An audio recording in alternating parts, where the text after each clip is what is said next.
Jim Duncan on Twitter. He's an associate broker and partner at Nest Realty and very good friend of the program. Greg Slater is in the house. This guy knows stats. This guy's got a crystal ball with him. He understands the concept of a talk show. He brings ice cream cards with us. I mean, I love when he comes, Greg Slater, to the program. Keith Smith, you're looking sharp as well. Thank you. I'm loving today because normally I spend half a day on Sunday prepping for stats, but today I don't have to. I'm going to rely on you two gentlemen to give me an education in the rest of the world. Well, I know both of them love stats. Judah Wickhauer is our director. We can start the show, my friend, when you're ready.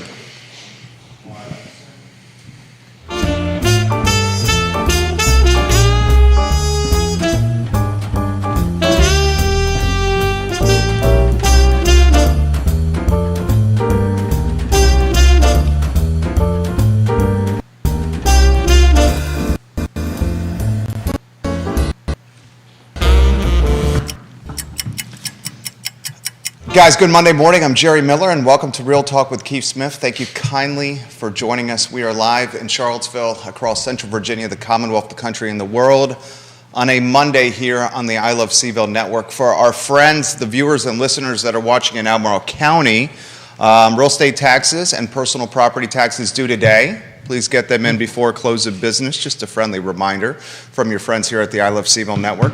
Judah Wickhauer is our director. If you could go to the studio camera first, my friend, and let's welcome a panel of experts to the show. Greg Slater is here. And, you know, Keith Smith told me last week that Greg Slater was coming. I got excited. I love when the guy comes on the talk show. He understands the concept, as I said in the pre-show, of what a talk show is about. And he just really does a hell of a job carrying a program. He joined us last time when it was just Greg and I, and we had a damn good show.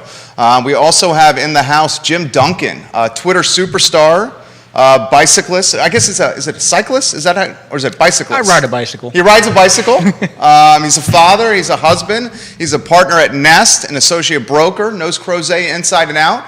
And of course, the very distinguished Keith Smith is in the house. And the grandfather, which and the grandfather, something 6 months old yesterday. Yeah.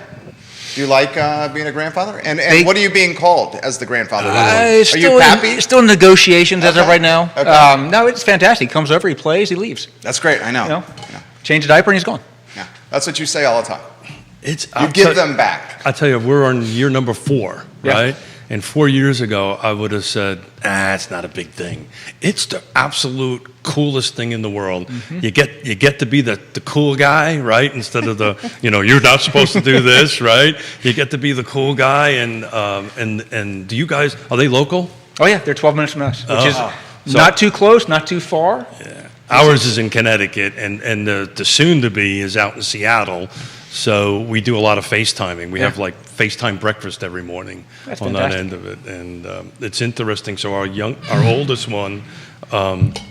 So my daughter calls me Dad, and my nickname is Pop.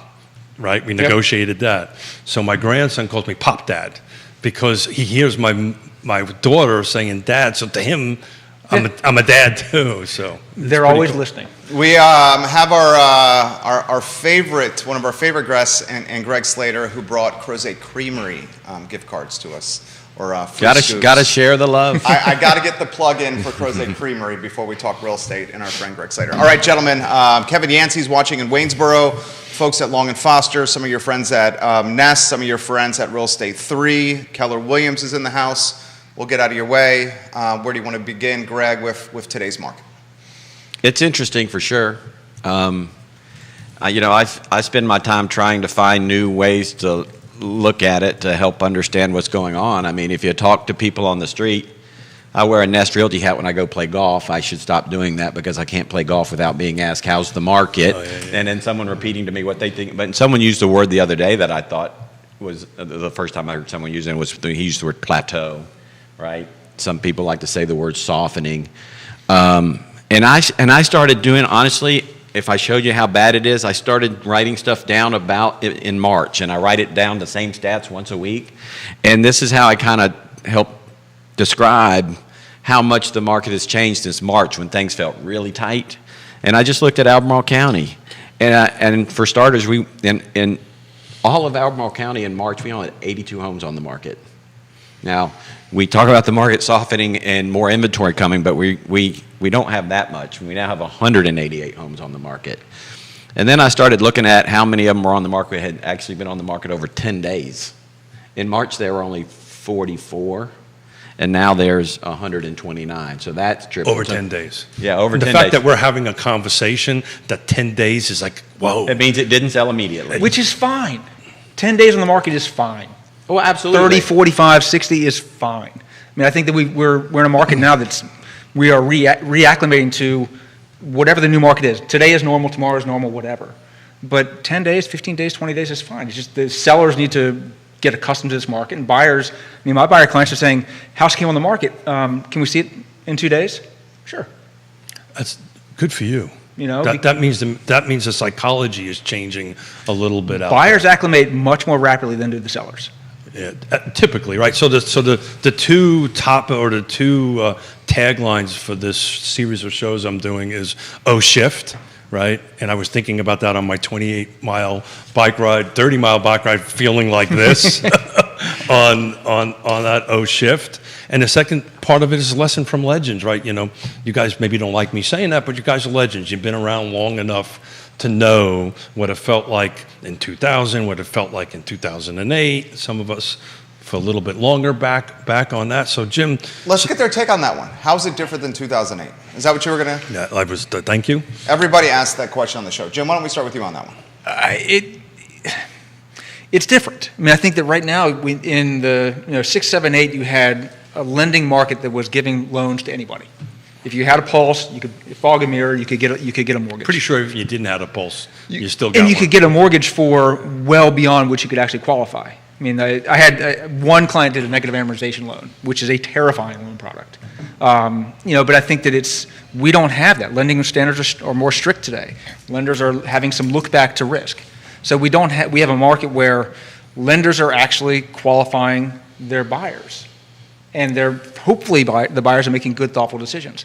What you're seeing now, though, is I think a lot of the buyers are, at least for the last few years in my market, they're looking at a 5, 7, 10, 15, 20-year horizon. Whereas in the 6, 7, 8, they're looking at minutes. So after 25 months, I don't have to pay capital gains, right? Yeah. Okay, great. Then I'll sell in 26 months. Yeah. So I think that that's the biggest shift that I've seen in the difference between that market and this one.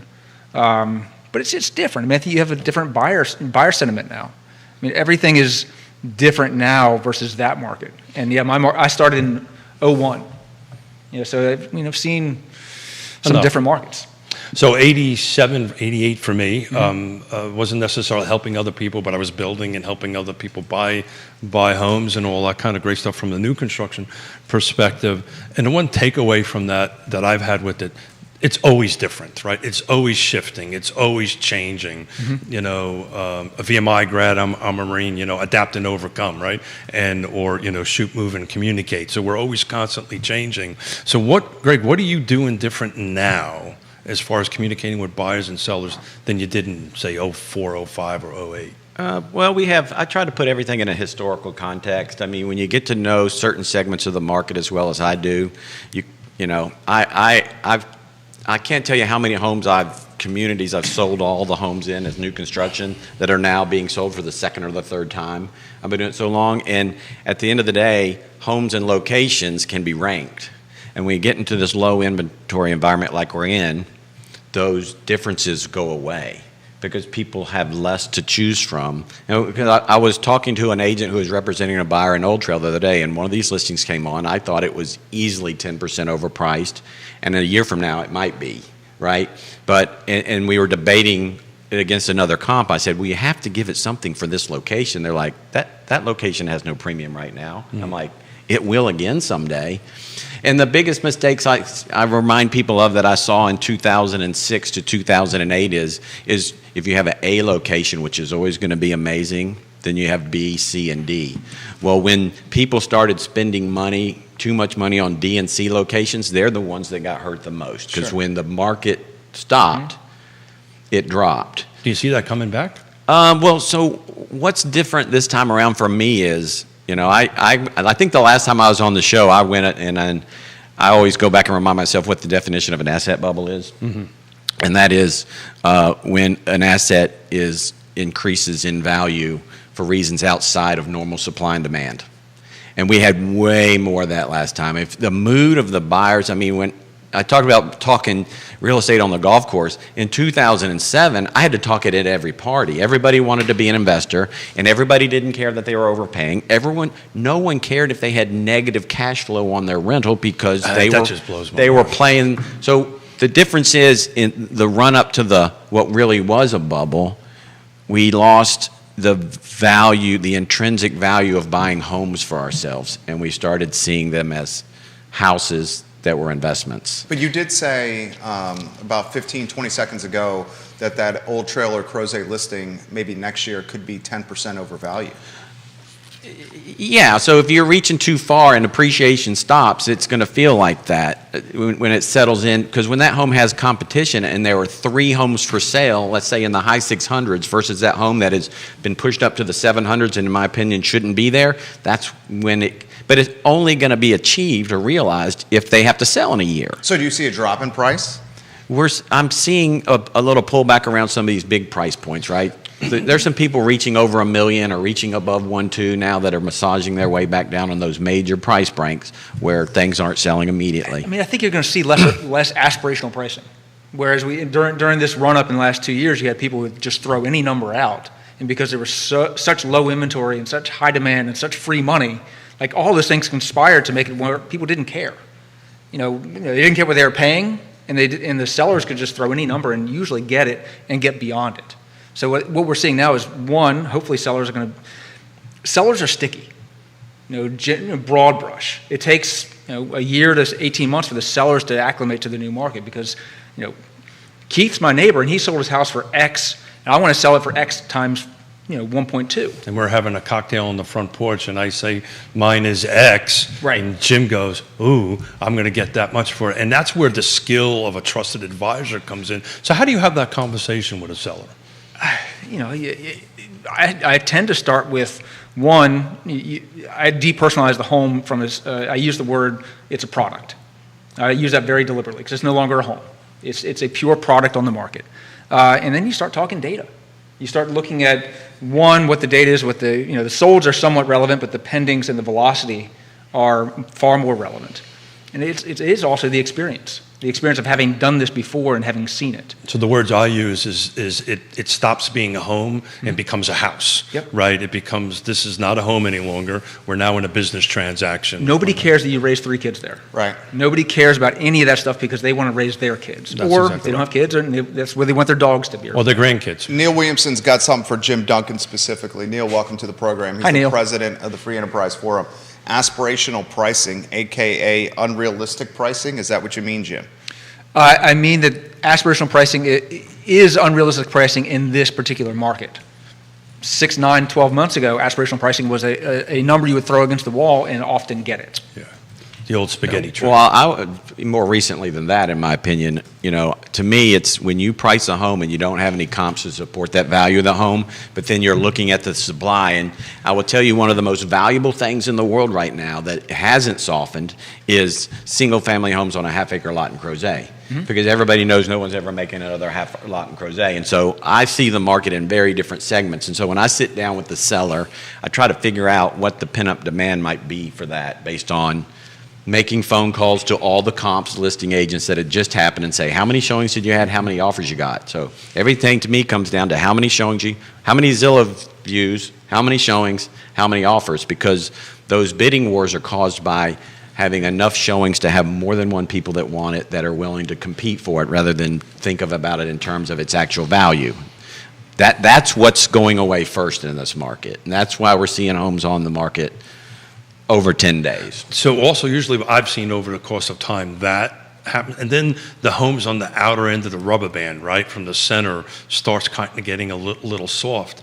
Well, is that what we're seeing with Waynesboro? I don't. We got think, Kevin Yancey here. I don't watching. think so, and this is a unique dynamic in Waynesboro. And we've talked about this all the time. When gas got to $4 the last time, it just dropped. Last time, the time of great unpleasantness in the other side, it just dropped. It's the opposite that's happening right now. We're seeing a lot of, at least I am anyway, a lot of growth. Are you expanding footprint to Waynesboro, fellas? Not me personally, no. Not me personally. I mean, Nest has a presence on that side of the mountain. You got a take on Waynesboro? I don't. They do. I mean, one of my favorite phrases is "I don't know." I mean, I don't know that market is vastly different. You know, I don't know that market. I just refer business over there. Same. But when it comes back to trying to figure out what the bleeding edge of the market is, whether or not we think it's going to take so long to figure out where if these values are really coursing course or just cooling off. And you know, the one thing I always have said that is the leading indicator of the market, or just follow the big builders, because the big builders are very methodic in what's happening, and we are, in the last couple of weeks, we've seen new communities with new price points, and they've already retreated from them with just in 30 or 60 days, and that's a simple math. They don't have any emotion. No one's coming through their model, right? And when no one's coming through their model, what do we have to do to get people to come to our model? And that's a base price lowering. And so when that base price... It's also a product difference, too, and we just talked a little bit before we went live. Some of these subdivisions have been in the pipeline for so long. They were based on product decisions made 5 or 6 years ago, not what happens today. But don't you think it's the mainstream media hammering the interest rates increasing, scaring people? And we also have open houses now being incentivized by agents and brokers with gas cards and coffee gift cards to get people to come to the open houses. Open houses are back, because there was like a gazillion of them last Sunday. So, well, what does it really take to make the values unwind? Me personally, I think, you know, if we never catch up on the supply side, they won't unwind that far. They may level off for years. Who knows? But when the new construction sales drop enough that it impacts the cost of construction, that's the clue I'm looking for. Because right now, the builders who are lowering their prices aren't doing it because it got cheaper to build. They're doing it because they need to drive traffic. So they're just shrinking their margin, is what you're saying? Sure. That's all they're doing. Some of it's a little cheaper to build. Lumber, you know. But the labor market's crazy. The labor market is crazy. But you're 100%. That's the reason I wanted. And dirt's expensive. That's the reason. That's the reason I wanted to talk today, because you're definitely a new construction expert. I've dabbled in it a little bit myself. But I wanted to bring a word up to Jim to take his take on it. I'm using the term deceleration. I knew you were going to say that. Decelerate. We spend too much time together. What do you think of decelerate? It's turning into the meme, that word, for this market. Decelerate. So everybody understands appreciation, right? Everybody understands depreciation. And I just prefer the word deceleration, because we're not going into the depreciation mode, but we are decelerating in prices. We're definitely not decelerating in volume of sales just over the last 90 days, right? On that end of it. I just love your take on it. I think, yes, we're seeing some deceleration. I think we're seeing lower velocity. You know, things are moving at a slower pace. I think that you're going to see more inventory is going to come on the market, which is going to slow down the velocity of those sales. I don't know. Again, it's don't publish this. I don't know that we're going to see. I don't know that we're going to see a drop in value. So this airs on the internet forever. He reminds me of God. We like almost 4 years, a gazillion amount of hours together. You understand, Smith? This lives on forever. Lives on forever. But I don't know that we're going to see I don't know that we're going to see a crash. I don't think we're going to see a drop in value. I think we're going to see. That's why I use the word. People who have achieved X equity over the last 3 to 5 years are going to have less equity. That's the first time we've heard that word on this show. Well, right there. So I'll push back a little bit on that. I don't think they're going to receive less equity. Their percentage of gain from day one is going to be back to the normal 3 to 4 to 5. Well, they expected $200,000 in appreciation over the last 4 years, and they might get 180 or 160, which is, again, historically far. But here's the thing. So I think I'm going to write deceleration on top of this. That's how I felt yesterday. Well, hopefully it doesn't get to going in reverse, but. All of these zones, you talk about the market unwinding and sellers being able to be patient and to ride it out. Now they're all sitting around with 3% interest rates. Do they have to even sell? That's right. Yeah. And so it's going to be harder. Why would they sell? When they got nothing to buy and their rate's going to be the lowest it's ever going to be in American history. I had a guy I was riding with a few months ago, and he said, "How do I get out of my 275 mortgage?" When you said, "Why would you want to?" Is that what you said? Yeah, no, I said, I don't know. I mean, I think the asset in a lot of ways is that 275 mortgage, and not necessarily a house. So this brings up a conversation we had, 2 years ago, year and a half ago, Jerry and I, that my fear was 275 was normal. Everybody said expectation. that's normal. Yeah. That is not normal. Normal 7 point over from 1972. Which is to- easy for us to say because we've been doing this for a long time. Yeah, And I tell everybody, my mom was selling real estate in the early 80s at 18%. Okay? My first loan was 8 1/8. It's easy for me to say Should I say it, 6 Jerry? is fine. You should say it. Say it. Don't say it. Don't say it. Don't say it. 18% interest rates. Don't say it. We won't say it. I've heard it too many times in my career. But I want to go back to your deceleration No, question. no, no. What I was going to say, hold on. Are we doing Bert and Ernie on this one, or we're doing Greg and Keith? We're doing Greg and Keith. Got it. My first house was 18%. Slater just called that you were going to say that. You used that When too I got many into times. the business in 1996, the core group of realtors in our market were still recovering from those interest My rates. hearing aids ain't picking And I me had up, to so. hear about it every board meeting at CAR for years. 18%? 18%. Arlene Yobs, welcome to the Oh. program. She can relate to what Keith just said right there. She said this on So the show. Arlene was my first Lessons from the Legends guest, and that was a great She was great fantastic. conversation. Chris Jensen, watching the program right now. His mother, the late, great Pat Jensen, Amen. a legend in the game, Pat Jensen.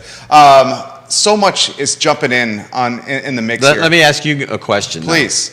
This is the stat I found that I actually look at every day now in Albemarle County because I think it explains a lot about the challenge we're still faced with in this market. We can talk about deceleration. We can talk about inventory growing. We know from watching the national stats, for the first time in history, the median area sold price in this country broke 400. Yep. Do you know what right now today of all existing inventory in Albemarle County that's for sale, which there are That include attached or detached? everything that you can go buy today New that's construction not as well? proposed, Got it. Okay. there's 230 listings. Paper houses count in that? No. Okay. No. Okay. No. Okay. Just existing homes. Okay. What do you think the Under four. median price of that inventory is? No way, under 4. No. I was wondering. The question was going to be how many is under 4. Oh, no, no. No, he wants the median The price. median. of So the Albemarle. national median for everything that's sold Was this just year cracked 4. is just It cracked doesn't 4. have a 5 in it, but it's awfully close. I'd say my guess would be 535. That Yeah. include new construction? Yeah, he said new construction. Okay, Anything There- available. there's only a few specs in the marketplace right now. Five, This is your 3, 5? choices. If you were going to buy a home in Albemarle County right now, how many are half below, half above? It's $628,000. I wrote down 575. And so, and in the last 2 weeks, I look at every day, and with this few homes on the market, it can be very volatile. That number's bouncing between 575 and 675 just over the last 2 weeks. But that's one of the most remarkable things I've ever seen. And that's so troubling. It is troubling. Yeah. Well, it's troubling for first-time home So buyers in particular. the market can only has to decelerate enough for it to that's bring enough homes on the bottom end of the market back on. Well, that's the reason why you and I put so much time in the land trust to try to help housing affordability and try to make a difference on that end of it, which is much harder now since we're at 6% than It's 3%. hard to impossible. We got a lot of comments coming in. Chris says thank you for the mention of his mom. He said Pat would love to be watching this show right now with this panel. Chris Jensen, your family, A-plus people. Saw Brian the other day, Chris. Throw this to you from Jamie Turner. Jamie Turner watches the show regularly. Mayor of Gordonsville, Jamie Turner. Greg Slater, when you were on the show last time, you dropped a bomb about the townhomes. Can In you give us an Fluvanna? update on the townhomes and where they stand now? Yeah. So we've only sold a few of them because what we realized when we got into it, there was a little miscommunication between the owner and the property manager, and a lot of leases were renewed. But I've closed 3. I have 1 under contract, and I have 2 more that I'll be listing probably in the month of July. Fantastic. So, Jim, where do you think the first-time home buyers got to go now? Somewhere else. Man. I mean, it's, I hate to say it like that, and that it's not a flippant response, but It's a factual response. first-time home buyers are going to, and it's a challenge because you drive to qualify to Waynesboro or the lake or the further flung part of where we live. And now with gas being $4.75, $5 a gallon, that drive to qualify doesn't really help anymore. But Right. what's their option? Because rents are doubling.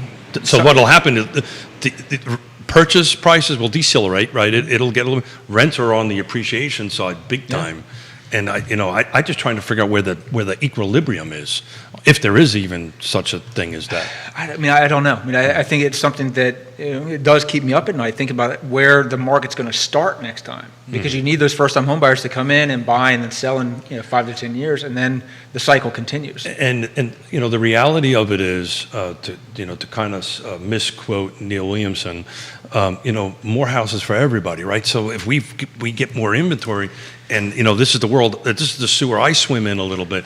I just don't see it happen. It is going to happen on the other side of the mountain, though. That I can assure you. But I think that we have the opportunity in Charlottesville and Albemarle on the urban ring to bring more density. And I've been saying this on Twitter quite a bit and writing some about it, that from a market perspective, we need to reimagine how we exist. So how do we do that? What does that mean? It means we need urban. Is this upzoning you're talking here? It's probably, but I think that the stuff that's going on in Seminole Square, I think that with the apartments there, I think will be huge. But it needs to be combined with jobs and with the appropriate non-vehicular infrastructure where people can walk or ride bikes places. That's not just me because I like to ride. Sure. It's because it's a hell of a lot cheaper to ride a bike than it is to spend money on. A car is like $400 to $600 a month. And it's good for the environment. And it's good. Safe. It's and safe, healthy. and healthy, but I think you have to look at it differently than always push people into cars to drive to qualify and bring that housing into the urban core.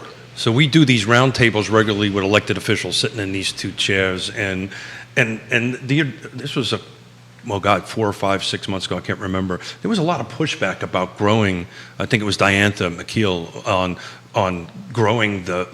Diantha McKeel came on here, board of supervisors, and she said we have 5% for commercial and residential real estate in Albemarle County, and right now it's not at full capacity. That 5%. So why would I even consider expanding the growth area, the developmental area? Because a lot of it is That's not, what she said. A lot of it is you can't develop it, right? So that 5% isn't 5%. On that end of it, but there was pushback from the growth of it, and I don't disagree with you, Jim. I think you need to grow that growth area or that urban ring a little bit, but they also have to approve projects. Well, they have to approve projects, and I think it's a systemic deficiency, not just Charlottesville and Albemarle, which I think that my lens is that it's not good here in that regard, but it's a national thing where we don't approve enough development close to the urban core. So I think you need to have it has to be a look, years and years ago, I was in a meeting when I was back on the board years ago, and the city came in with their 5-year plan, and the county came in with their 5-year plan, and UVA came in and it's like, so here's our 100-year plan.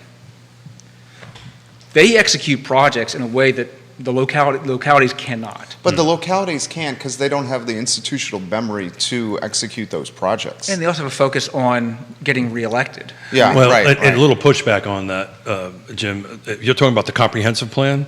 This is 15 years ago. And So they're required by state law every 5 years Right. to do that. So that's the reason why they're in 5-year chunks. That doesn't mean they can't sit down and have a strategic plan separate of that and say, Right. this is our strategic plan for these many years out. So that's just to push back a little bit. That's Neil I'm agrees not here with to be Jim. pushed back on. Sorry about that. Yeah, Neil agrees with Jim here. He says in many localities, the regulatory hurdles restrict new construction product adjustments to reflect ever-changing consumer demand, and that's perfectly reflected by 24%. The cost of new construction is red tape. $400,000 home, $100,000 of that is red tape. It's paperwork. Right. And we represent a boutique custom builder and Dominion Custom Homes, and he said the market right now is as challenging as it's ever been. And he's trying to finish profit rich. Yeah, so, simple things like 3 months to get a building permit. And so what's happening is Fluvanna County is getting looked at, Louise is getting looked at, the other side of the mountain is getting looked at because in Fluvanna, you can pull a building permit in a couple of weeks.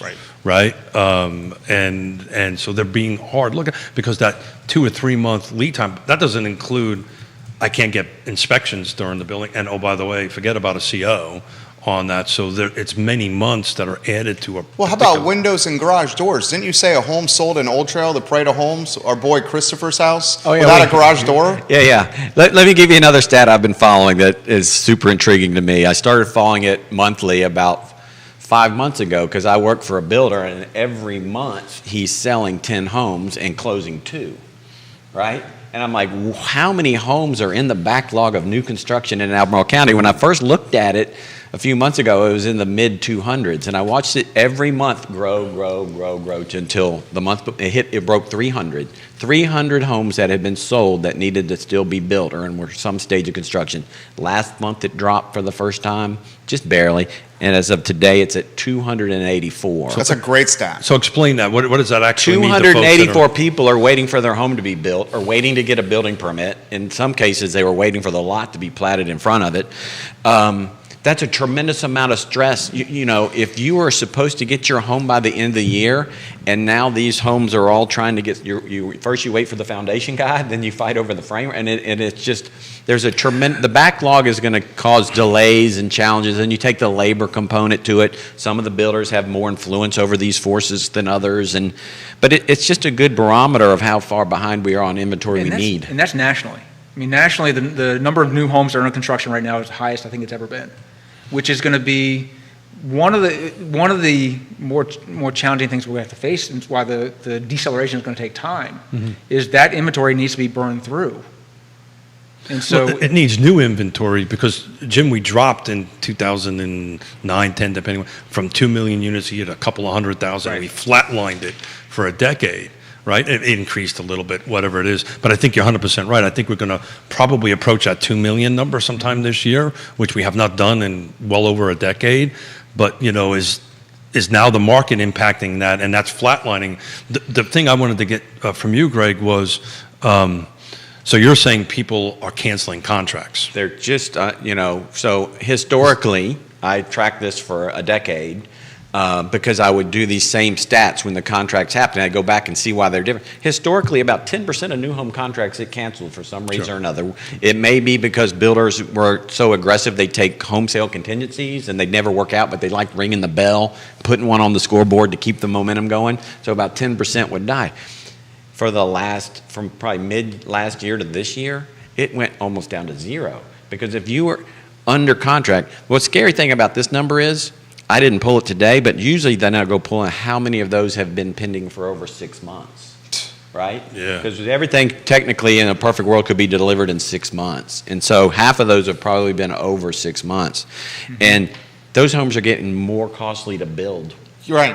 While they're waiting to build So them. you're saying the builder's taking a wash? Well, no, so this goes back to your cancellation. COGS, contingencies, escalators? Cost contingencies are in there, and those were But not in all the builders, though. Well, Not in all the now builders. they probably are. But my Now point they are. is, Yeah. for 6 months, Not like Stanley Martin or Ryan. They're not. Because they got burned in early 2000. I bet they all have the COGS contingencies now. But here, I can Or assure early you, 2020, excuse I me. can assure you they don't. I'm doing a couple of deals right now. Really? They do not have that in their contract. But they also build so rapidly that I think that the challenge for them is less than the builders who take. So 6 to what's 9 months. happening is they were waiting longer to put the homes, say, hey, this is now ready to take contracts on it. You're going to see that start walking back. I sold one of theirs a few months ago, and new construction hadn't broken ground yet, and you went to them and they said, all right, here's the house. You may not choose anything. Until such a date. No, you At may all. not choose anything. Yeah, that's going to start changing. Yeah, as it did last time. Yeah. Right? When the market corrected last time, builders had to take a different tact, and they had to address the buyer's needs and wants a little bit differently. So again, one of the reasons I wanted you two gentlemen here is because I think new construction is usually the leading edge of what's going on. And if you start following the big guys and follow the money, you're usually going to follow with we talk about I don't know, right, which is a great answer. But we have enough experience to say, okay, look, if this is what's happening, we can somewhat predict what's going to happen down the road based on historical factors. Keeping in the mind that, there's what we don't know, right? So the unwinding of all those sales is interesting because at first great the stat. cost increases, which were significant, So I watched addendums get done that should have been 10%, that the builders were splitting it, and they were getting whacked for 5%. If you bought a $600,000 home and got a $30,000 bill you weren't expecting, that was pretty scary. It wasn't causing a cancellation. You know why? There was nothing else to go buy, and if you cancel it, they're going to raise the price and just sell it to somebody else. Then again, at 3%, But fast forward to today, we're starting to have 6% makes the a interest rates are becoming a problem, and it's maybe there is something. Maybe just maybe a resale came on you could pivot to. You know, we talk about the Checks enough boxes. Yeah, we Right. talk about the supply side problem. So this is another stat I pulled. We can't compare just to last year, right? Because we know 2020 was here, 2021 was here for sales, and we're honestly 18. about the same as 2020 when you look at all these numbers, but not on inventory. In the end of the second quarter in 2020, there were 582 homes on the market in Albemarle County. At the end of the second quarter last year, there were 281. Right now, today, there's 229. We haven't even got back to the pandemic mess up, right? Which is going to be interesting when that inventory hits a 500 and rates are at 5.5 or 6. It's going to be a vastly different market than a generation of home buyers have seen. Right. I had a conversation And with, realtors. And We'll realtors. see what that's going to do to the realtor base. So that's every county in the area is not even back to where we considered the bottom during the pandemic of the inventory. We're not even back. There's a hell of a lot of realtors in car right now who've never seen a market like this. well, this is- Who are about to come into a market like this and say, I thought real estate was all about cash and commission checks. And now they're going to be like, shift. That's the reason That's the reason I titled it a couple of months ago. Oh, shift, right? And the lessons from legends, because the folks that have been in this industry that never seen this or even understands what we're talking about. Well, and I frankly. think what's going to happen is they're going to leave the field. You're going to see the profession shrink, and then you'll see 10% of the agents doing 90% of the business. I'm pretty sure you're there already. I think one of these two gentlemen can probably stat that anyway. I don't know the equilibrium for car. I could probably guess, but I can tell you around my presidency of car, we had gotten close to 1,100, and You're over 12 now. But during the Great Recession, we got closer to 700. Yeah. I mean, there was a lot of people who just chose to make career changes or had to go pay the bills some other way. Well, it's the same. It's the same thing. I built quite a few hundred of homes. Went through the time of great unpleasantness. Lost everything that we had on that end of it. But the drywall guy just got out of it, Right. and he went to work for Walmart. And when the market picked back up, the drywall person went, "Hold it! I'm in a warm place. I'm getting got health benefits. insurance. I got benefits, and you want me to go suck dust? Yeah, I don't think so. I'm staying over here." So you're going to see a lot of that. It always goes this way when things are getting adjusted a little bit. But just to kind of get your two gentlemen's read on something. So I've been for the last year following a week over week, right? And it's all the 6 jurisdictions that cars in Charlottesville, Albemarle, Nelson, Louisa, Greene, and Flavanna on that end of it. And so the last 7 days, there was 102 new, this is everything, 102 new homes on the market, 84 went into pending, 76 were price changes, and we'll go back and talk about that in a minute. 3 months ago, 90 days ago, it was 50, not 102, so we've doubled inventory. The pending was 40. We've also doubled it. So my brain is like, okay, even though the volume is a little bit bigger, we're proportionately growing. We're not actually really gaining a lot of traction on it. It's just more buyers coming into the market. But we were price changed 90 days ago, 12. We're at 76 now. And those 12, because what I do is I print out the report, were all price increases. 76 is all price adjustments or decreases. So any comments I want on to know why you think it's doing that. what? Well, I'm asking the Okay. question. I would tell you, part of it's got to be. See that thing right there? Real talk with Keith Smith. I gotta believe part of it is agents not understanding the market or how to convince their sellers to Because price they it came out of appropriately the to sell. gate price too high. Yeah, they came out of Yeah. it too Ditto. high. Sure. I mean, one of the things that Greg and I've talked about for years has been that, regardless of the market you're in, pricing correctly from day one is critical. I mean, I think that you said it years ago that, you price it to go into contract in under a month. That was the previous market. That's right. That was But- my strategy for yeah, sure. but I think that that's still the Because if you case. miss that, you miss the. Yeah. You missed that if you missed, and this previous one has been, regardless of time frame, if you missed that first wave of buyers, you're now waiting for a life change. Marriage, divorce, kids, move, grandkids forcing you across the country. What's wrong with the house? You want to Yeah. make a match with pin-up demand. That is the best buyer for your home. And if you miss the pin-up demand or there is none, and it's very hard to measure, but like I said, you got to research everything that's going on in that segment of the market to kind of have a guesstimate. Before I price a home with my clients, we have a conversation about how many listings, how many showings that I think will be caused at each price point, and how many buyers within there might be based on what happened in the last 30 days in that segment in the market. But right now I have to tell them 30 days ago is a long time. Yeah. So I've got a new listing coming up here by Lachlan Hill on the same conversation. Great neighborhood. Excuse me? Great neighborhood. Great neighborhood. Yeah. Albemarle County and City of Charlottesville. So it's in Albemarle County. It's like right up against the line on that stuff. Can't get into too many details because we're not ready to hit the live button yet on that end of it. But that, to Jim's point, that conversation had, pricing matters. It always matters. Same situation. Well, my neighbor sold it for more than the number that I think that's where the market's going to be. And that's where the experience comes in and the stats come in and say, look, we're trusted advisors. I think if we went his number, which was substantially higher, we would go to your point. It would sit for 10 days. It would sit for 2 weeks. Well, and then your first conversation is going to be What's wrong with it? What's wrong with it? Oh yeah, sure. But first conversation with the seller and the realtor is going to be after 10, 14 days. I have a theory of 2 weekends of disappointment. Once you're through those 2 weekends of disappointment, then you're going to say, all right, how fast do I need to drop the price? If you drop it $3,000, the agent's going to say, all right, they're starting. If you drop it $20,000, you need to get that will more likely move it to being under contract. So to your point a little earlier, Jim, it was interesting conversation because he said, so what do you think, about a month before I get a contract? And I went, whoa. So he's a sophisticated buyer, or seller, excuse me. He knows what's up. He's a sophisticated seller, but that end of it, I expected to come out of his mouth, so we're going to get a contract the first weekend. Yeah, how many hours? Exactly, or minutes or seconds and stuff like that. So maybe... How'd you answer that question? I said, yeah, we're going to do our very best if we price it right, that could potentially happen. But as the gentlemen know here, the last thing you ever want to do is say, yeah, we're going to have it by such and such a date. So to say I danced around the... I have a twisted way to look at things. That's all my years of managing brokers and coaching agents. Some agents, though, don't mind that listing that's overpriced that takes longer because they see it as a business opportunity to generate leads and have something to market. Yeah, brand recognition. Yeah.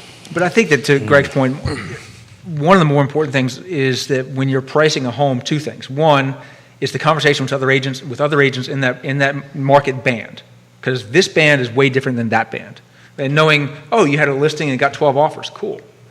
Oh, you had a listing and got 2 offers.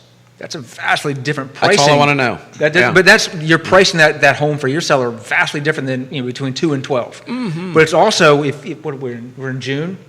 If I talk to a seller in April, Hopefully, pretty darn close to July. If I talk in April and we're pricing it at X, July 1st is going to be a very different price, perhaps. I've had more than one conversations with the agents in a very localized segment of the market we live in that the craziness, the top of the craziness was about the 3rd week of April.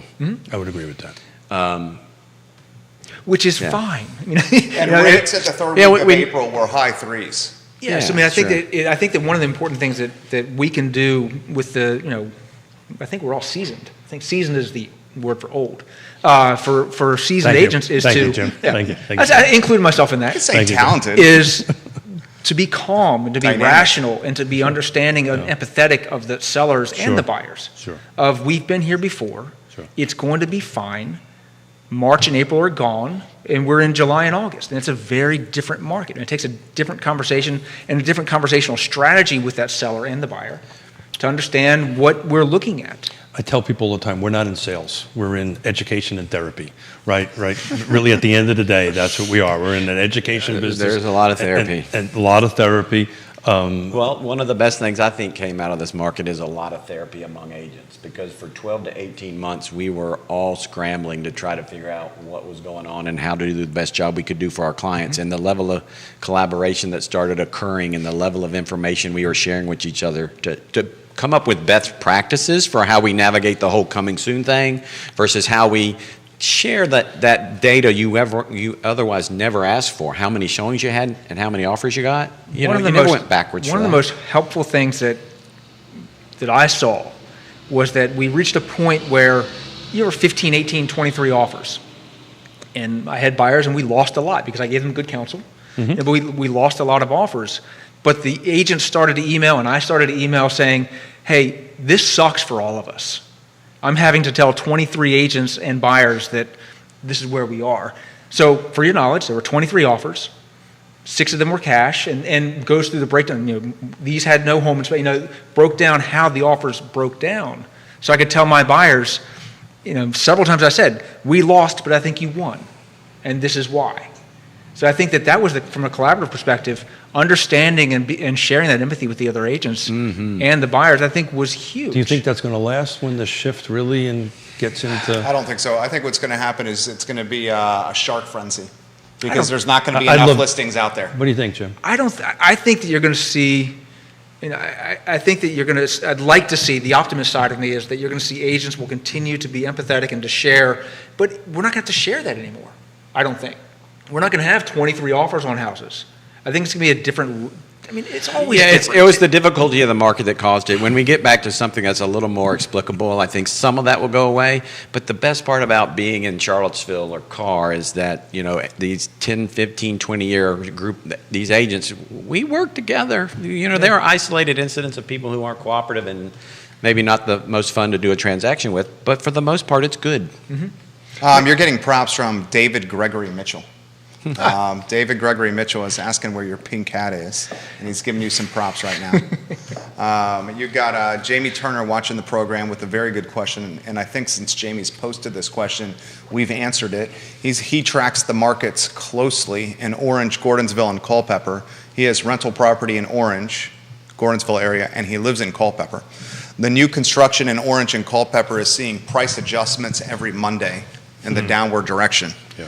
Are you all seeing this in Charlottesville and Albemarle? Greg has highlighted and covered that answer very well. There's a couple of places, look, when you introduce a community to the market, right, when your model's open and there isn't traffic standing around to start making those first sales, yeah, you have to pivot pretty fast. But is that product driven? In other words, are you seeing that more in attached versus detached? So far it's been attached. Yeah. I think, there's another, I don't want to pick on any communities, but I've seen some price points in the last 60 days for new communities. But here's the other thing. My favorite saying of the pandemic was, this market is proving seasoned veterans wrong every day, right? I mean, got more wrong than I got right a lot of times. Yeah. Well, this market... But it's getting to a point, there's just some things I just don't think the market can tolerate at 6% interest. No, but I think that I was listening to a podcast the other day with an appraiser, and one of the things he highlighted was that just because an agent's been doing this for 20 years doesn't mean they know what they're doing. So I think that's why it's critical for us to have these conversations and dialogues to always try to get better. So we have Woody Fincham coming on Wednesday to actually have that conversation. That very conversation. You're going to ask him, how do you appraise a home without any comps? Support that value? Well, maybe if you chime on live. Woody's watching right now. That's an art form because they have to do it all the time. So apparently Woody now knows that question. Greg Slater getting props from Jacqueline. Is it Morsing? Oh, that's my mother-in-law. She says you guys are brilliant, especially that Greg Slater. Birthday today? She's about to turn 80. She's about to turn 80. God bless her. The very talented and beautiful Kay Slater. Watching the program. I took the trash out, honey. And giving you guys some props right now. Mustache Dan Pettit of Real Estate 3. He says, good morning, guys. We all live during higher interest rates. Just be patient during these times and continue to educate the seller and the buyers and newer agents in our firms, and we will pull through this. The architect, J.B. Sties, is watching on Twitter. Sun Boys, I think is his firm. He's the architect and principal. Sunbios, I think. Yeah, I think that's what it is. Thank you for correcting me there. So, gentlemen, this is a phenomenon that we haven't really touched on that's coming in with comments. The people that got interest rates in the low 3s, high 2s, or even in the 4s, with rates going higher and higher and higher, what's going to compel them to sell? And when do we start discussing the phenomenon of the low rates of the pandemic impacting inventory 7 to 10 years down the road when most people choose to sell their homes and rates could still be high at that point? Anybody want to jump in? I mean, I think that the market's going to continue, whether it's 18% or 8% or 2 or 6. The market's going to continue, and it's going to be fine. It's going to be very different than it was before. But I think that if my friend who said, how do I get out of my 275 house, God help him if he has triplets, he's going to sell his house. Because his life circumstances said, I got to sell my house. Life forces change. So I think that that's always been the driving force in what we do. And I had a client years ago that, a long story, but I remember she called me the day she found out that she was pregnant with twins. And said, I know we wanted to be in this house for 10 or 15 years. We need to move now. life forces shifts. That is one of the things that really is a difference between what I learned coming out of the recession was when the music stopped, all the elective moves stopped. And the elective moves were happening more and more, and I called it intra-Charlottesville moved. Oh, I like this, but I can rake this equity and go get that I want more.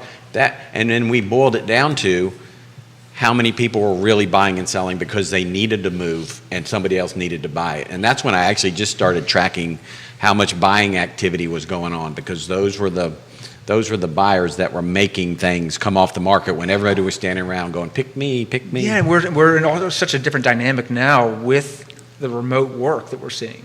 I mean, 10, 15 years ago, you had people moving intra-Charlottesville, intra-Albemarle. And now you have people coming from Seattle and Portland and from bigger cities to Charlottesville, Albemarle. So you didn't have that. I mean, Nelson County, if you looked at the numbers in Nelson County, holy cow. And that's because of the fiber they have out but there. that shifted, though. That shifted. If you take a look at Nelson County hard a year ago versus now, that is slowed down quite a bit. It's slowed down, but because they have fiber and because you have remote workers, people are able to that's now an option. You go. Please. You go. No, please. We have these stats and everything, and I'm always reminded of how different the world looks at the intersection of supply and demand where we live, right? The baggage that comes with emotionally or economically for the seller and the buyer, and how we get them together and make that all work. And so ultimately, to keep this market going, of course sellers will have to change their expectations if they need to sell. But buyers are going to have to change theirs too for what they're going to get to buy. And when you talk about the ability, the scary part to me, this virtual nature of employment now, is that it will continue to bring buyers here that have very big incomes that choose to live in this market. Jerry, across the street from me. Jerry has been preaching that for quite some time. I saw it with the folks across the street. They sold a 1-4 townhome in, I want to say it was in McLean. Yeah, I have a neighbor who just did that too. They sold us something that would have been $300,000 here Yeah. for $900,000 there, and they're in their 30s and they spent $1.2 million. They sold 1-4 and kept the job. Right. That's what they're doing. But gentlemen, that's nothing new, right? I remember in the late 80s and the early 90s at Lake Monticello, not because of internet, but they'd sell their house on Long Island, right? And you lived through it. But the difference is that they're keeping their we call jobs. it the Great Invasion. And Well, these were retirees now, so Yeah. these were people retiring. They said they were done with the rat race. They were done with paying $30,000-$40,000 a year in taxes. Well, I remember back before we started Nest, I was at my first firm. I had a board with all my transactions, and an agent walked in and said, where are your buyers coming from? And I looked at the board, had like 14, 15 transactions underway. Like 80% were from out of the area. Really? Is that because they had 4 years at UVA and wanted to move back? There's a lot of that. Yeah. There's a lot of them who go to UVA and they go away and then they come back. So are you tracking that now? Are you seeing that situation the same, or is it intermoves? I mean, it's both. I mean, I'm not tracking with the same narrow focus, but I think that what you're seeing, though, is you are seeing people who are coming from other areas. And they've always done that, but the keeping the job aspect is something that, again, you're seeing that shift also, where some companies are saying you're moving to a lower cost of living area, so you're going to take a price hit. True. And I do think some of this market, when you see these price points get to a head-scratching level, that, if somebody owned a home for 20 years and sold at this point, they did very well. So Yeah. it really doesn't matter what happened to the house or what interest rate they had. If they owned it long enough and bought 20 years ago and got to this point in time, they came here and could absorb whatever damage they were, especially if they were moving down. So I'll share it with you two gentlemen. I'm running a 20-year spreadsheet, and I do it in all the jurisdictions. And the reason I'm doing 20 years, it includes the time of great unpleasantness on either particular side of it. In Albemarle County, the average appreciation was 5.5% over that 20-year period, right? So to your point, if you buy and hold, it's eventually, even if there's a dip, it's eventually going to catch up to you. I just don't see seeing a dip because prior to the time of great unpleasantness, they were producing 2 million, 1.8, 1. Right. This is nationwide. That just hasn't happened, and I just think the upward pressure on pricing is just going to be in the low single digits instead of the high double digits, but it's still going to be there. Which is much better and much healthier. I mean, I think Sure. that to your point a minute ago, I had numerous buyers who they started at 450 or 5, and then as rates doubled, they're more than that 350, 325. So I mean, I think that makes it a much different market. I had some buyers who said we were, whatever that number is, but we can afford more, so we'll look lower. so we can be more competitive. Or they bring more cash to the table, Exactly, right? And yeah. that's what I'm seeing a lot of. I'm seeing a lot of, 3% is free money for all Right. intents and purposes, 6% not so much, right? So I'll bring, because I sold my townhome, I'll bring an extra 100 grand, whatever Or the the number. market's in the crapper, why keep it in the market when you can put it into bricks and something tangible? You're talking I mean, about that market. Yeah, we're talking stock market. Well, I think housing is, in the first correction of my career, and then this one, in a lot of ways, was a commodity, and it's not a commodity. It's for most of my clients. I had one client who paid cash for his home several years ago, and he said, I said, here are our thoughts on resale, and here's what we're looking at. He said, I don't care. I'm buying a place to raise my family. I have my money elsewhere, which he was lucky. I mean, he was lucky and privileged to have But money that's not elsewhere. normally the case, though. Normally, No, but he said, I'm going to be here for a number of years. I have job and life stability. I feel comfortable saying if I lose 5 or 10 grand or whatever, okay. So I think that we're seeing that, again, that long-term perspective is it's a home to raise families. so we're all pretty successful. Okay, let me rephrase that. You guys in Yona are pretty successful at this real estate game. I paid my mortgage like 4 times this year. I'm good. There you go. But I will tell you, everybody that I deal with, they don't, the conversation of interest rates always comes up, but that's not why they buy. And to your point, Jim, they buy for life moves, or they want to be closer to grandkids or further away from grandkids, whichever their situation might be. They don't sell because of interest rates or buy because of interest rates. But the interest rates are clearly impacting this market. The I don't media is agree. hammering I low. literally disagree with that. It's not I don't think it's the media. I think it's the fact that my buyers are looking at 3% at 450, and then at 6% they're looking at 350. And they can't afford it. That's not the media. That's reality. So again, when my wife and I bought 18 years ago our third house, we've been in the same house for 18 years, and we've seen ups and we've seen downs and we've seen ups, and frankly, I don't really care because I don't pay attention to it because we're not moving. So I think that, I've got one neighborhood in Crozet. God help me, I've sold numerous homes there, and none of them have sold because they're all happy there. And I think they buy and hold. They stay. They raise their they family. buy, they raise a family, and I need their kids to get older so I can sell those houses. Well, that was the original reason we created home ownership in this country, right? Keep But it.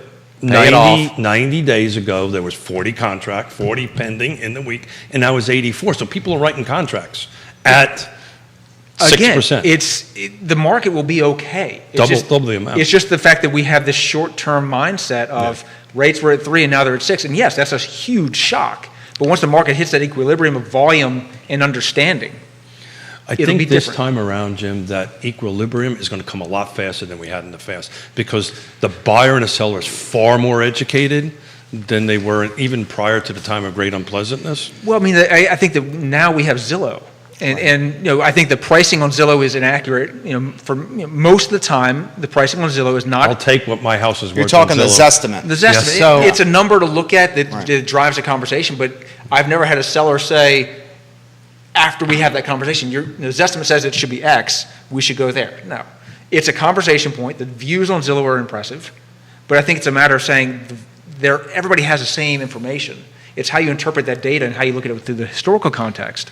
So that's why It you matters. hire a trusted advisor, right? Who has experience, Yes, exactly who right. is not dependent on not forcing a sale, but saying I need to sell a house, pay my mortgage. I think it takes time to build the experience and the understanding that it's going to be okay. So That's a good take right there. So how do you two gentlemen feel about the future of our industry in this market? Are you bullish, bearish? What do you think? I'm just trying to figure it out every day.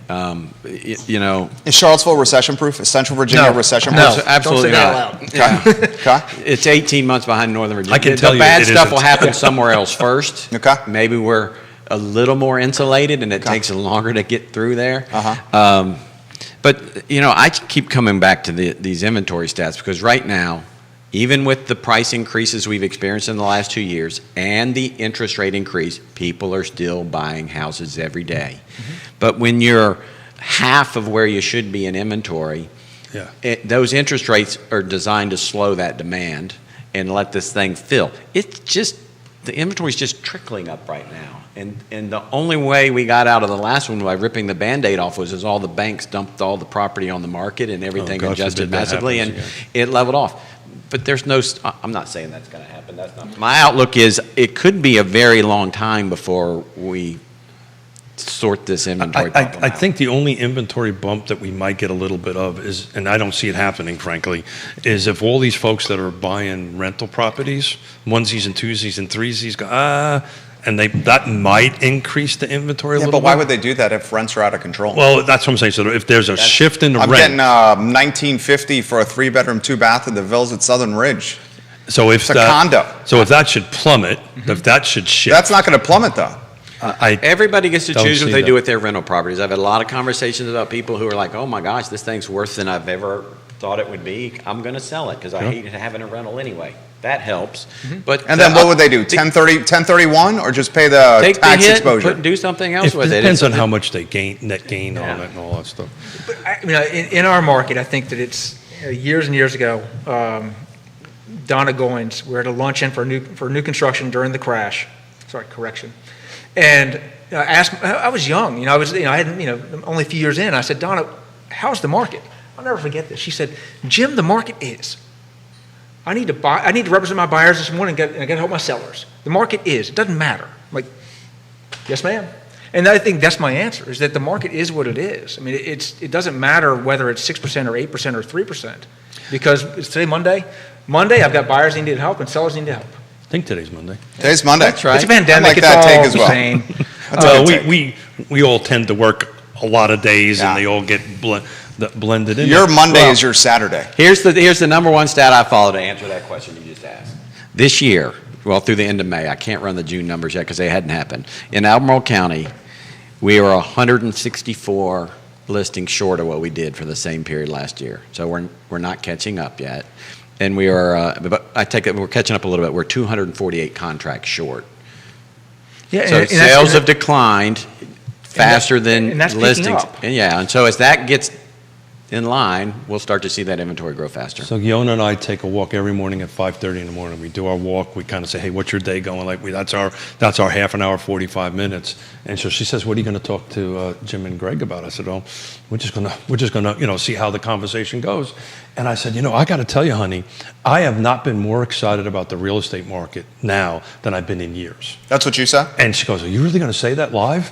And I go, "Well, maybe I shouldn't. Well, maybe I just did." But I'm actually super excited about the real estate, mainly because I can. We all have got this visionary ability, right? And I know that I can help my clients because I've got the skills to help them, and a lot of other agents do. But I'm actually excited about it because I want it to be normal. I don't know what you think, Jim. I was going. Okay, I'm Should I not have said that? I don't know what normal is. I mean, Yeah. I think you're right though. Again, the previous correction, it was throwing a sign in the yard and you sold a house. This one, throw a sign in the yard, you sell a house. Yeah. I think this is going to take, again, more skills that a lot of people hopefully have developed. And the cold skills are going to warm back up again of data analysis and being empathetic and being understanding, listening, and all the things that we try to be good at are going to matter more than they have in the few years prior. You nailed it. During the great time of uncomfortableness. No, time. No. You got to write it down. Time of great unpleasantness, which is a Monica Neil Williamson has done.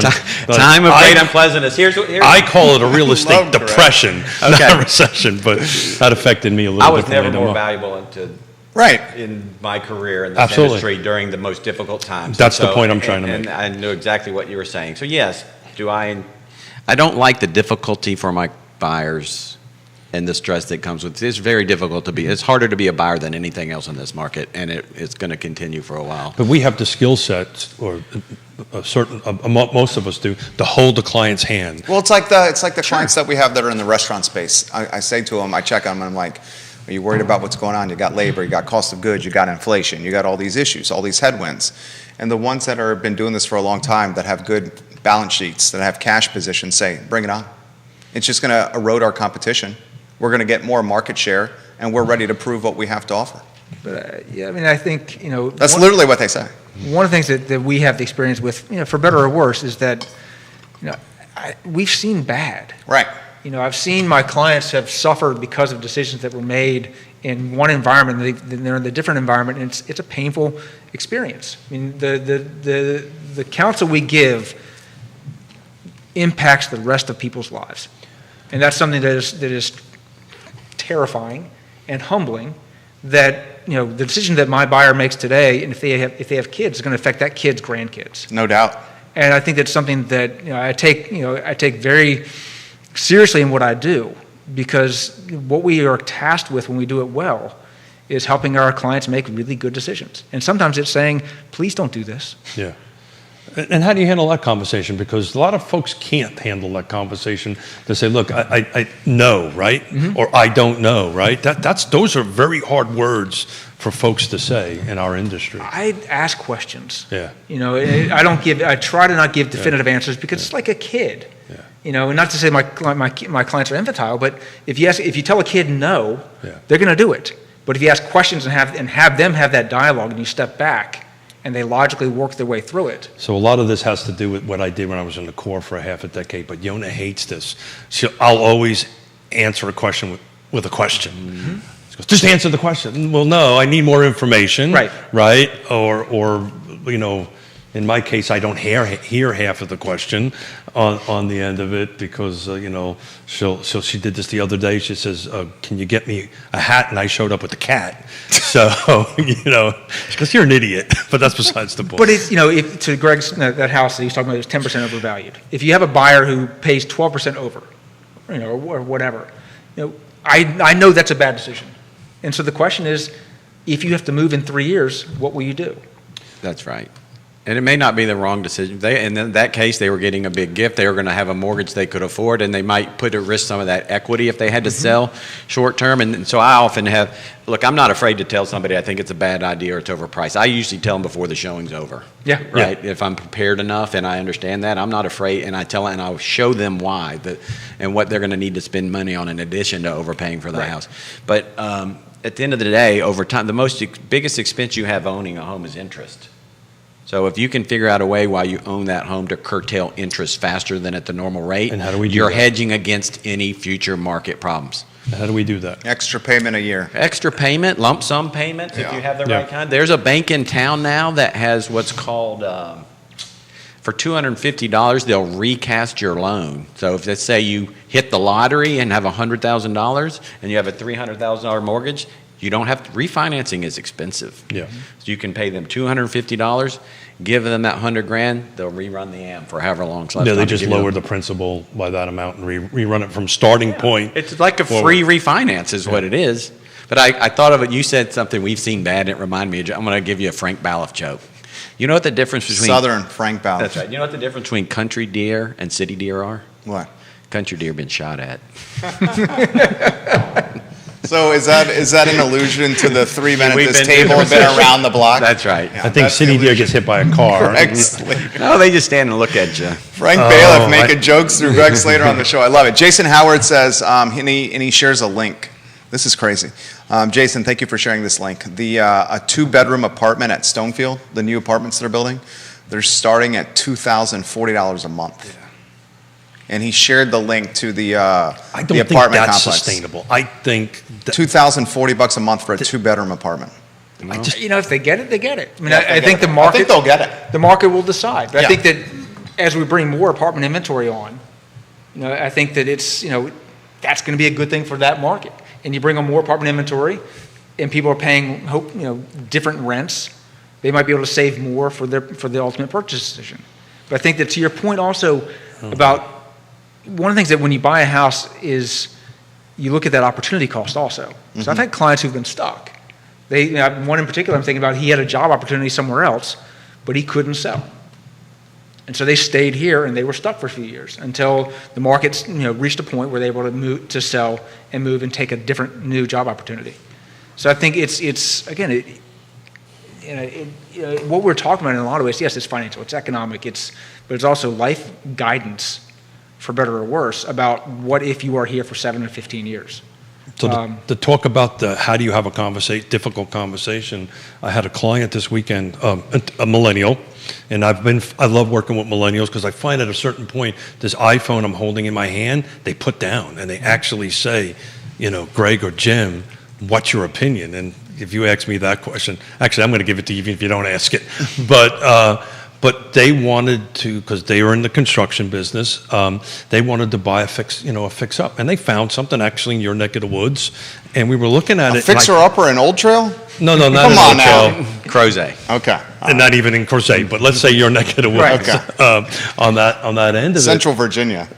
Okay, in Central Virginia. Central Virginia. But I actually talked them out of it, and maybe that's the wrong way of saying it, but I gave them education. I said, look, well, time out. You're going to pay it for this. You're going to put this much to it, which is great, and all that stuff. So how long are you going to stay in the house? Oh, 5 years. I said, yeah, that math's not going to work. Right? So I handed them a spreadsheet. They're both spreadsheet geeks. I said, go home and run these numbers on you on a 3.5% appreciation. And they call me out, yeah, we're going to look for something that's finished. Yeah. So it's just a matter of what your skills are. And, for me, because of my background, I can look at something pretty quickly, say, that's about what it's going to cost you to go ahead and do it. How are your estimates? And I say that because I've never built a house or done renovation, but over the years I've become fairly adept at estimating things.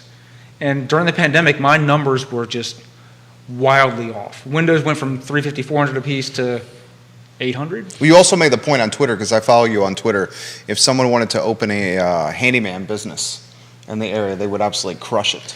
Because there's no one that's... In a million, you could Yeah. not pay me enough money to get into construction business right now. Well, look at what, like we mentioned, Dominion Custom Homes. John Kerber launched a sister company, Charlottesville Remodeling Company. And the Charlottesville Remodeling Company is banging on the door constantly, where new construction slowed a little bit. So a lot of that, to answer the question, a lot of that is just like what we're talking about here. A lot of it is skill. Also, a lot of it is art. Yeah. Right? I would say most of it is art on how to interpret what's going on. I have another client that we're going to put a house on the market. The HVAC system went out this weekend, right? And so how much that's going to cost? And I gave him a number. I was within $500. I was close enough. Did you say $5,000 to $7,000? For this house, it was a little bit north of that, but it was 12 grand was the number I threw at him. It turned out to be 13. Right? The first question was okay. The second question is when, right? And that was the harder question. Yep. The answer is the Especially when. when the AC's out in June. Well, Right. it's Because just everybody, yeah. Everyone's Who calling. are you going to call? try getting an AC unit. Yeah, right. Couple questions to wind down from viewers and listeners here. This one is from Jennifer, who's watching in North Downtown. What is the luxury market? Please ask Greg and Jim that question. I think she's looking price point now. What's the new luxury market price point? Well, We had an agent say on this show that $1 million wasn't luxury anymore. it's a good question because I happen to be working with someone whose budget is 1 to 3 right now. So I've seen everything on the market and watched everything that's sold in the last 30 or 45 days in the 2 to 3 range, and it's very interesting. There's just so much less activity there. But one thing is, that 1 to 1.2 range probably doesn't make you feel like you're spending $1 million ain't what it used to be, is the way some people say it. But it's those homes that should have been $800,000 to $1 million that got pushed up past. Look, price breaks are $100,000, $250,000, $500,000. $1 million is the biggest price break there is, really. And so to have people come down here who can easily afford stuff in the over $1 million range. I had a stat at one point. I think the average number of homes in Old Trail in its inception since 2004 that sold over $1 million was less than 1. It took like 18 months to absorb a $1 million home in Old Trail. What year was that? From 2004 to 2019. And now? We had like 80 a year, and we've broken 1.5 twice. My answer to that is actually stolen from Jonathan Miller, who's an appraiser in New York, who's brilliant. And talked to him a couple years ago, and he said that his definition of luxury is the top 10% of the market. Whatever market he's in, Sure. that's the top 10%. The top 10%. It's fair assessment. So I think that I think that for me, I see that as being like I need to look at the data, 1, 2, and up, generally. So real estate is I think it's 5 a little higher things: location, price, features, condition, and timing. It's always location driven. All real estate is location driven. The luxury market is even more so now, right? So back when 90 days ago or 6 months ago, the 1 million quote unquote top 10% might have been a little bit outside of the normal bullseye, but we're now back in the normal bullseye. So you need to look at where the location is first, and then the numbers will backfill that a little bit. The other segment of the luxury market that we Sure. didn't talk about that Jim and I lived through, and Jim had the land grab for expensive home sites in Western Albemarle during the pandemic was nothing anyone could ever predicted. 200 went to 300, went to 350. You're talking lots. Yes, and so those are future luxury homes. Because if you buy a $250,000 lot, you might keep it under 1.2 when you build, but now it's even harder. But when you spend $500,000 on a lot, you're building a $2 million home. Got to or more. justify it. Yeah. It's interesting you should say that. I have a client looking for a lot to build on in your neighborhood, right? But not In Old Trail? Not in a HOA. They're looking for the. I've got one, low HOA, Fox Chase Landing? Fox Chase Landing and Fair Hill. Hi, Dave. We'll talk offline. Those we're not allowed to do specifics. But yeah, I mean, I think that was a challenge. When we had Fair Hill for, I think we had it for 5 or 6 years, and then Wildfire. boom. Well, the reason I bring it up is they specifically do not want any HOA, right? Right. There's a very specific thing. Yeah. So there was lots around, or parcels around 10 acres and under that've been sitting on the market for hundreds and hundreds and hundreds of days. Turkey run. Literally in the last 2 weeks, gone. Just like evaporated. Well, that's what happens when you have no inventory. People pivot to new construction. And then it's one thing pivoting to a production builder that's selling you a home and lot package to pivoting to having to navigate buying land and then contracting and, working with Christopher. We've actually taught a class. He taught it at Nest. We were meeting so many realtors who didn't know. They called us, my buyer can't find a resale. How do we do business with you? And we were teaching realtor after realtor how to go through that process. So, gentlemen, this is, unless we have another question? Last one. John Blair, hey, welcome to the show. Love you, John Blair. The last question is for Greg. Jim, I think you can offer some perspective as well. Mercer McGill on your page. Mercer asked the question? This is the question. Would you sell your home in Crozet now if you have a life change? Is this the top of the market for Crozet? I would probably peel into a little more of that. That's a deeper conversation. I don't think, just like the stock market, I never advise timing the market. Right. Because I know people that tried to time the market in 2020 and left 10% on the table. And I will give you a different perspective there. I have a couple of rental properties that I thought about selling, and I've decided for 2 reasons I'm not going to sell them. One is Your rent's 12% increase no, year over my year? son's 17. I want him to be able to have a home when he gets out of There you go. college. There you go. And the other is, hopefully this is not political, but eventually climate change is going to impact there's already really strong analysis of what migration that's going to cause in this country. And Crozet just happens to be the catbird seat, even Charlottesville. And I think someday, 20 years from now, it'll be worth even more than we could So predict. it's not political, it's a fact. Yeah. But that's why I'm holding mine with Mercer, but I'm happy to talk to you about it. But if I go ahead, Jim. Let me I'm hit that sorry. real quick. I talked to a client over the Did you weekend. just pick up a client there? I mean, We know each other well. I know. They're climate refugees. And I have several climate refugees who come to the Charlottesville Albemarle area because where they're coming from is not going to be sustainable living in 5, 7, My 15 Villa's years. tenant is a refugee from Afghanistan. I'm talking about Florida You're and talking California. about climate Oh, refugees. okay. Yeah, Gotcha. Sorry, I thought you meant No. global policy. I've had refugees. clients, one client said one of them came from Louisiana where they had Yeah. flooding, and one came from out west where there were fires. Yeah. So, and we're a safer bet. Nobody's safe, but we're safer than some of the other It's areas. interesting. I think you're 100% right. I think you'll see more climate reasons moving than political or anything else. And we could say It's not climate is political. somewhat political, but it depends on which side of the fence you're on. But the reality of it is you're seeing a lot of that. We're seeing a lot of that. We call them halfbacks, right? Went from New York to Florida, right? And now we're like, Yep. I'm coming halfway back. And there's other reasons to go ahead and That's a do good that. But to the question about the term is Old Trail at the top of its market. I take issue with that. No, Because- they say Crozet. Crozet. Yeah. Crozet. I take issue with that because if we just agreed that over 20 years we got a 5.5% appreciation, the price today is just going to increase at a slower rate, That's right. right? And so the top of the market, What is the definition of top? Does it That's have to the go point down I'm trying to 10% to qualify as a top? I mean, we're past where values were in the last top. now. So there's really, to me, I'm just an old jarhead, so it's easy for me to, top means you're at the top, so that means at some point you're going to drop down. The top is just, instead of going straight up, it's just going a nice, Plateau. gentle, well, it's not even that, it's just a nice, gentle 3, 4, 5, My 6%. answer to that is always it depends. I mean, how Yeah. do you define top? I mean, I think that, so I think is now the right time for you to sell? And there's no way to answer that question without having that in-depth conversation about what is your situation. I advise strongly against trying to time the market.